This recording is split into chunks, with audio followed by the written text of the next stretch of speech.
Hello everyone, welcome to star IQ के video platform पे आप सभी का बहुत बहुत स्वागत है। आज 15 मई 2023 के हरियाणा करंट अफेयर इस वीडियो में हम पढ़ने वाले हैं। आप सभी को राधे राधे। आइए सेशन की शुरुआत करते हैं। अगर आपने अभी तक स्टार आईक्यू चैनल को सब्सक्राइब नहीं किया है तो कर लीजिएगा और अपने दोस्तों को भी शेयर जरूर करिएगा।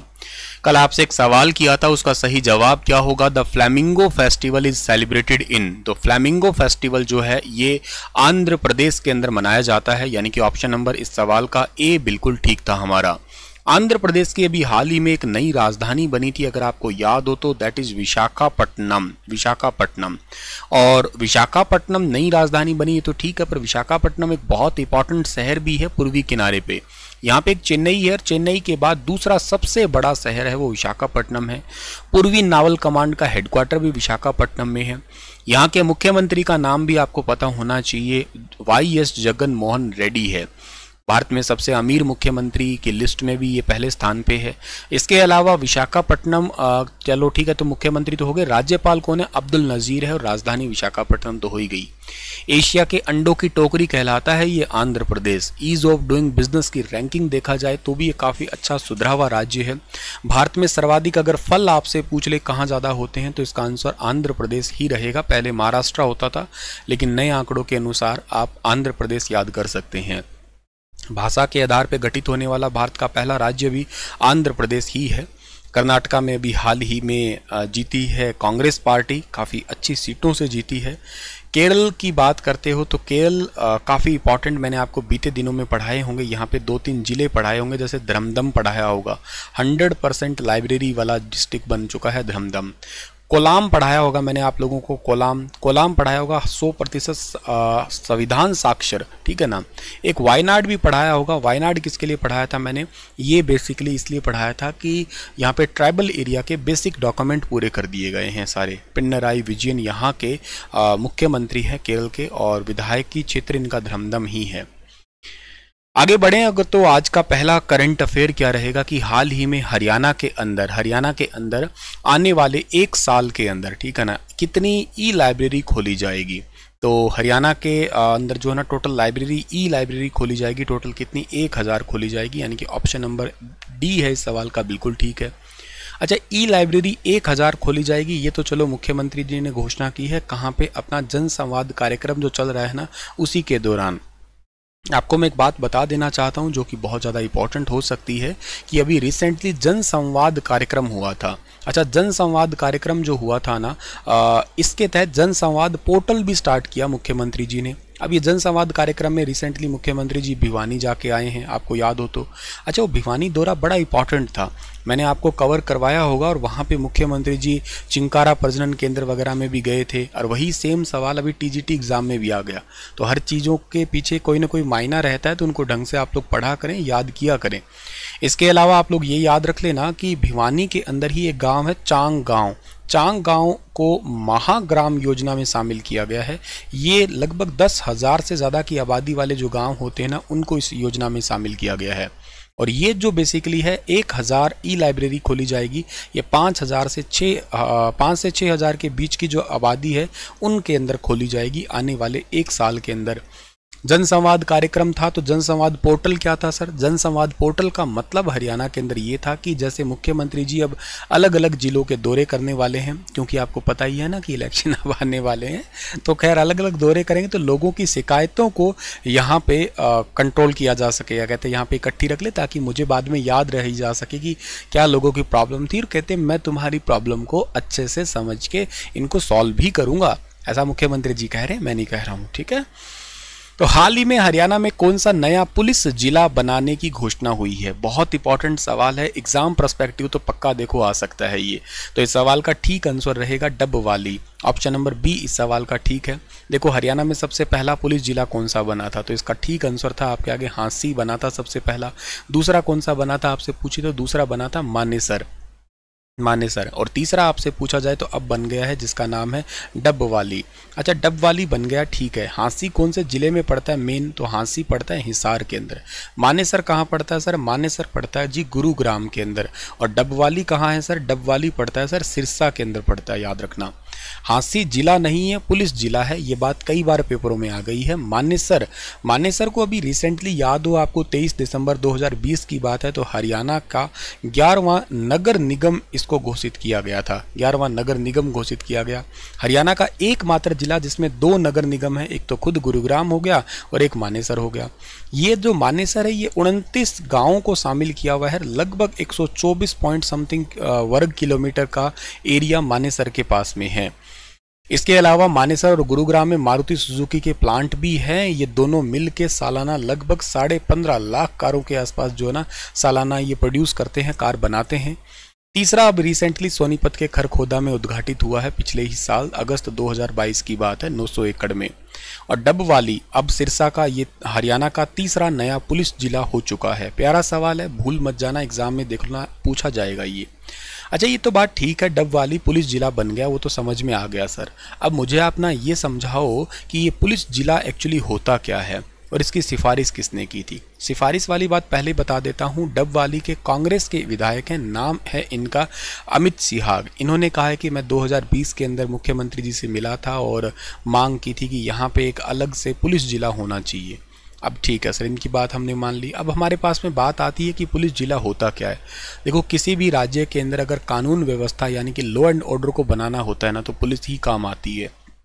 और अगर पुलिस जिला बन जाता है तो देखो, अलग अलग जिले के अंदर अलग अलग जिलों या अलग अलग राज्य के अंदर अलग अलग जगह पे डिपार्टमेंट होते हैं। लेकिन क्या होता है कि किसी एक जगह पे नागरिक पुलिस आ जाए, सिविल पुलिस आ जाए, शस्त्र पुलिस बल आ जाए, traffic police, fire brigade police है, या नार्कोटिक्स जो आपके ब्यूरो होता है उसकी भी, उसको देख रेख करने वाले विजिलेंस अधिकारी, आर्थिक अपराध अधिकारी, जो आपके ये साइबर ठगी करते हैं, इन वाले अधिकारी, इन सबको एक जगह पे लाके इनके ऑफिस सेटअप कर दिए जाए और के साथ ही उनका एक ही अफसर बना दिया जाए, तो पूरे विभाग का वही जो सेटअप होता है ना, वो उस जिले के अंदर बैठता है, तो उसी को आप पुलिस जिला कह दिया करते हो एक प्रकार से, ठीक है ना। तो मुख्य रूप से इसका सिंपल सा काम ये होता है कि जहाँ पे एक्टिवनेस पुलिस की थोड़ी ज़्यादा आपको दिखाई देती है, और दूसरी बात क्या है कि जहाँ से कंट्रोल किए जाते हैं छोटे छोटे डिपार्टमेंट, और एक्शन भी लिए जा सकते हैं, बड़े बड़े फैसले भी लिए जा सकते हैं। तो ये बात आप लोगों को ज़रूर याद रखनी है। और इसके अलावा अभी रिसेंटली जो है ना, डबवाली के मंडी को ही विस्तार करने के लिए ही 104 करोड़ की विकास परियोजनाओं का शिलान्यास भी मुख्यमंत्री जी ने किया। अच्छा, सिरसा दौरे पे है तो कई सारे काम भी किए मुख्यमंत्री जी ने, जैसे कि मैं बताता हूँ आपको। डबवाली विधानसभा क्षेत्र के अंदर तो 159 करोड़ से अधिक की 34 विकास परियोजनाओं का उद्घाटन और शिलान्यास किया है, जिनमें से 15 करोड़ से ज़्यादा की तो 9 परियोजनाओं का उद्घाटन है, 143 करोड़ से अधिक की 25 परियोजनाओं का शिलान्यास हुआ है। इसके अलावा एक गांव है यहाँ पे चोरमोर खेड़ा, यहाँ पे 100 करोड़ से अधिक की 11 विकास परियोजनाओं का उद्घाटन और शिलान्यास हुआ है। इसके अलावा वहाँ पे ही सिरसा के ओढ़ा जलालाना बस को हरी झंडी दिखाई गई है। और इसके अलावा कालावाली जो है, ये बहुत इंपॉर्टेंट एरिया है कालावाली यहाँ का, और यहाँ पे भी एक 28 सड़कों के सुधार का कार्यक्रम है, उसका भी शुभारंभ किया गया। इसके अलावा बड़ा गुड्डा के अंदर जनता से सीधा संवाद किया और 11 खालों का पुनर्निर्माण और शिलान्यास का भी उद्घाटन किया वहाँ पे। तो इतनी बात आपको याद रखनी है। इसके साथ ही एक क्वेश्चन है, अभी क्वेश्चन डायरेक्ट तो एग्जाम में नहीं है कि अभी रिसेंटली वैसे शेफाली वर्मा ने 12वीं क्लास पास कर ली है, पर मैं शेफाली वर्मा के बारे में बताना चाहता हूँ। ये कहाँ से है? ये हरियाणा के रोहतक से है। क्यों इंपॉर्टेंट है सर? क्योंकि ये T20 under-19 cricket women world cup का टीम में मेंबर है और एक्चुअली कैप्टन है ये। इन्होंने वर्ल्ड कप भी जिताया था रिसेंटली। इसके अलावा इन्होंने 15 साल की उम्र में टीम इंडिया के लिए डेब्यू किया था। अब तक 2 टेस्ट, 21 वनडे और 56 इंटरनेशनल T20 मैच है ये खेल चुकी है। इन्होंने रिसेंटली 80% मार्क्स के साथ में 12th अपनी पास की है, ठीक है। नीरज चोपड़ा 4 जून को किस देश में होने वाले फैनी ब्लैंकर्स-कोएन गेम्स FBK गेम्स 2023 में भाग लेंगे? तो ये भाग लेंगे नीदरलैंड के अंदर ये गेम होने वाले हैं। ऑप्शन नंबर सी इस सवाल का बिल्कुल ठीक है। एक्चुअली मैं आपको बता देता हूँ, FBK games world athletes continental tour gold level का मीट है। इसका नाम लंदन के 1948 के ओलंपियन खेलों में पदक विजेता जो थे ना, उनके नाम पे डच ओलंपियन फैनी जो है, एक का नाम है फैनी ब्लैंकर्स-कोएन पर पड़ा है। ये 4 लोग हैं, फैनी ब्लैंकर्स-कोएन पे नाम पड़ा है। 4 स्वर्ण पदक जीतने वाले डच ओलंपियन थे ये, ठीक है ना। तो 4 गोल्ड मेडल जीत लिए थे इन्होंने, फैनी ब्लैंकर्स-कोएन, ठीक है। एक पर्सन जो खास इंपॉर्टेंट है ये, ठीक है। इनके नाम पे पड़ा, इन्होंने 4 गोल्ड जीते। तो मौजूदा डायमंड लीग चैंपियन चोपड़ा जो है ना FBK गेम्स में मौजूदा विश्व चैंपियन एंडरसन पीटर्स का सामना करेंगे। ये इनके आने वाले शेड्यूल्स हैं, जैसे 5 मई को दोहा डायमंड लीग में, 27 जून को गोल्डन स्पाइक्स ऑस्ट्रवा चेक रिपब्लिक है, 30 जून को लुसाने डायमंड लीग, 21 जुलाई को मोनाको डायमंड लीग। इंपॉर्टेंट ये है 29 अगस्त 19 से 27 तक वर्ल्ड एथलीट चैंपियनशिप हंगरी में, 31 अगस्त को ज्यूरिख डायमंड लीग, 16-17 सितंबर को यूजिन डायमंड लीग, अगर क्वालिफाई करते हैं तो खेलेंगे ये वाली। और ये इंपॉर्टेंट है 23 सितंबर से 8 अक्टूबर तक एशियाई खेल चाइना के अंदर जो होंगे वहाँ पे भी ये पार्टिसिपेट करेंगे। नीरज चोपड़ा जी है कहाँ के? ये हैं रहने वाले पानीपत के। पानीपत में कहाँ के? पानीपत में खंडरा इनका गांव है, ये याद रखना। इन्होंने 7 अगस्त 2021 को भाला फेंक करके 87.58 मीटर फेंक के वो एक गोल्डन बॉय का खिताब हासिल किया। इनको अब गोल्डन बॉय कहते हैं। 7 अगस्त को हम लोग क्या करते हैं, एक जैवलिन थ्रो डे मनाते हैं। अच्छा, इससे एक दिन पहले भी कोई इंपॉर्टेंट कुछ हुआ था क्या? 6 अगस्त 2021 को राजीव गांधी अवार्ड का नाम बदलकर मेजर ध्यानचंद अवार्ड कर दिया गया मोदी जी के द्वारा, खेलों के क्षेत्र में दिए जाने वाला टॉप अवार्ड। इनको 2022 के अंदर पद्म श्री भी दिया गया था। ये क्वेश्चन भी एग्जाम में पूछ लिया गया खेल क्षेत्र के अंदर। टर्की के अंटाल्या शहर के अंदर ये फिलहाल के लिए ट्रेनिंग ले रहे हैं। एक्चुअली टर्की तो नहीं कहूँगा, टर्की कहूँगा, इसका नाम तुर्की नहीं तुर्की हो गया वर्तमान में अब। वैसे नीदरलैंड की बात करो तो नीदरलैंड का कैपिटल एम्स्टर्डम है। अच्छा, आपको शायद याद होगा द हेग बड़ा इंपॉर्टेंट है। हेग इंटरनेशनल कोर्ट है, वहाँ का हेडक्वार्टर है। यहाँ के डचेस थे, आपको याद है डच लोग कहाँ से आए थे? नीदरलैंड से। पहले इसको हॉलैंड कहते थे, वर्तमान में डच कहते हैं इसको। अच्छा, बेल्जियम यहाँ पे एक देश है, एक जर्मनी है। जर्मनी में दुनिया की पहली हाइड्रोजन ट्रेन चली थी। और भारत में कहाँ से कहाँ तक चलेगी? ये चलेगी कालका से लेके शिमला के बीच में। और ये बेसिकली कौन से मंडल में आता है? ये आता है अम्बाला मंडल में आता है। ईमानदारी से बताओ, क्या ये बात मैंने पहले पढ़ाई कि नहीं पढ़ाई?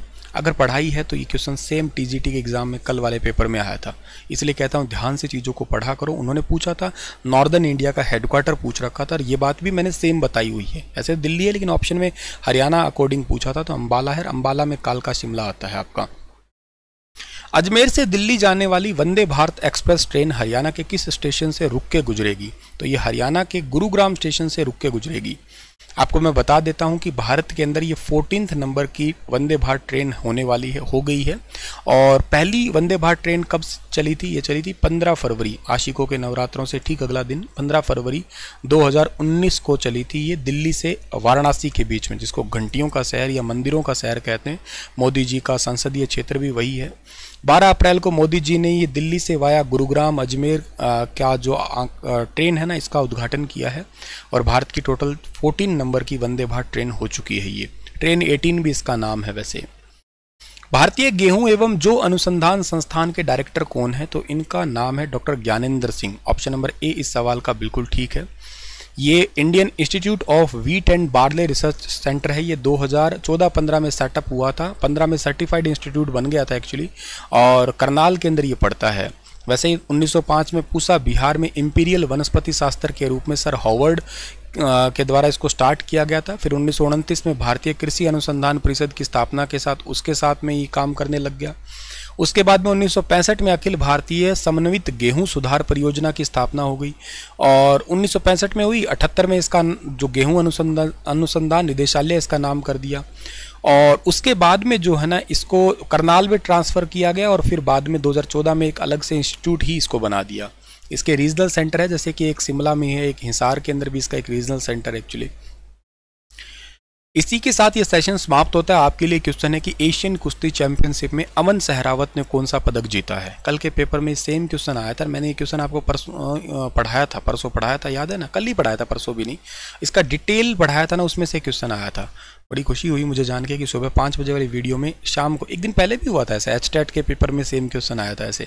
तो प्लीज़ ढंग से पढ़ा करो, बहुत ही वैल्यूबल कंटेंट आपको दिया जा रहा है। और शेयर और वीडियो को लाइक करने में कोताही बिल्कुल मत किया करो। आइए कुछ आप लोगों को ना प्रीवियस क्वेश्चनों के आधार पे चीज़ें याद करवाता हूँ। जैसे कि आपसे ना कुछ महत्वपूर्ण ईयर पूछे जाते हैं। आपसे अगर ये पूछा जाए कि 2006 को किस रूप में मनाया गया था, तो ये 2006 को मनाया गया था बालिका वर्ष के रूप में मनाया गया था, ठीक है ना? बालिका शिशु वर्ष था आपका ये। अच्छा, अगर आपसे पूछे 2009 को किस रूप में मनाया गया था, तो ये मनाया गया था किसान मजदूर वर्ष मनाया गया था। किसान मजदूर वर्ष था ये। 2009 के बाद में 2013 को किस रूप में मनाया गया था? ये मनाया गया था उद्योग एवं व्यापार वर्ष था ये। उसके बाद में दूसरी बार जो मनाया गया ना किसान मजदूर वर्ष, वो कब मनाया गया था? 2016 के अंदर सेकंड टाइम जो है ना किसान मजदूर वर्ष मनाया गया था। 2017 में गरीब कल्याण वर्ष है। 2017 में मनाया गया कौन सा? गरीब कल्याण वर्ष मनाया गया। 2018 के अंदर क्या मनाया गया? ये मनाया गया उज्ज्वला वर्ष मनाया गया, ठीक है ना, उज्ज्वला वर्ष मनाया गया 2018 में। 2019 में मनाया गया युवा रोजगार वर्ष, युवा रोजगार वर्ष मनाया गया। 2020 को मनाया गया सुशासन संकल्प वर्ष मनाया गया, ठीक है ना, सुशासन संकल्प वर्ष। 2021 को मनाया गया सुशासन परिणाम वर्ष मनाया गया, ठीक है ना, और 2021 को ऑक्सी-1 वर्ष भी था। 2022 को मनाया गया अंत्योदय वर्ष, और 2023 को हम लोग मना रहे हैं, एक तो मना रहे हैं अंत्योदय निरोगी वर्ष मना रहे हैं एक्चुअली गरीब परिवार के लिए, और 2023 को हम मना रहे हैं श्री अन्न या मोटे अनाजों के रूप में भी सेलिब्रेट कर रहे हैं। इसके अलावा हरियाणा सरकार के द्वारा 2021 से 2023 तक द्विवार्षिक जल वर्ष भी मना रहे हैं हम लोग, और 2021 से लेकर 2030 तक जो है ना हम लोग स्वच्छ वृद्धावस्था दशक भी मना रहे हैं, 10 सालों का ये, ठीक है। तो चलो इतना ही था आज का सेशन। कैसा लगा ये सेशन? फीडबैक आप दे सकते हैं मुझे वीडियो को लाइक करके और शेयर करके भी। धन्यवाद।